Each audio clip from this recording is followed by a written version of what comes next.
السلام عليكم.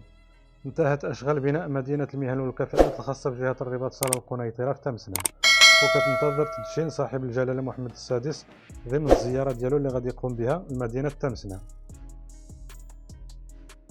وتم تشييد مدينة المهن والكفاءات على مساحة كتناهز ب10 هكتارات، بحيث تتطلب غلاف مالي استثماري كيوصل إلى 420 مليون درهم، ضمنها مساهمة من الجهة بقيمة 70 مليون درهم، كما تم تخصيص 273 مليون درهم للدراسات وعمليات البناء و147 مليون درهم لعمليات التجهيز، كما أنه لا يشمل المبلغ الاستثماري تكلفة المعهدين المتخصصين في مهن الصحة والصناعة الفلاحية.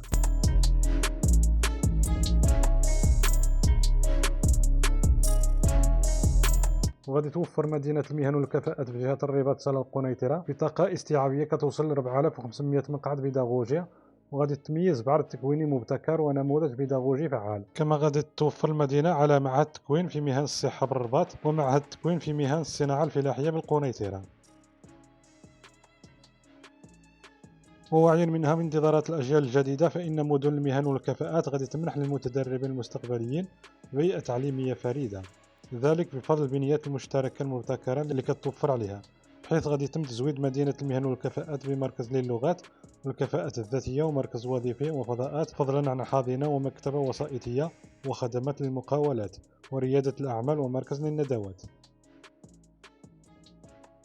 غادي تضمن العرض التكويني بالنسبة لمدينة المهن والكفاءات بجهة الرباط صالة القنيطرة على 106 شعب، كتنقسم إلى 82 شعبة جديدة و24 تم إعادة هيكلتها، و6 أقطار مهنية مزودة بمنصات تطبيقية مندمجة كتتعلق بالصناعة مع سلسلة مصغرة للإنتاج والتجارة والتسيير مع مقاولة افتراضية للمحاكاة والرقمية والذكاء الاصطناعي مع مصنع رقمي، وشعبة السياحة والفندقة مع فندق بيداغوجي، وإذن شعبة الفلاحة مع مزرعة بيداغوجية، وشعبة الخدمات المقدمة للأشخاص والجماعات مع حضانة للتطبيق.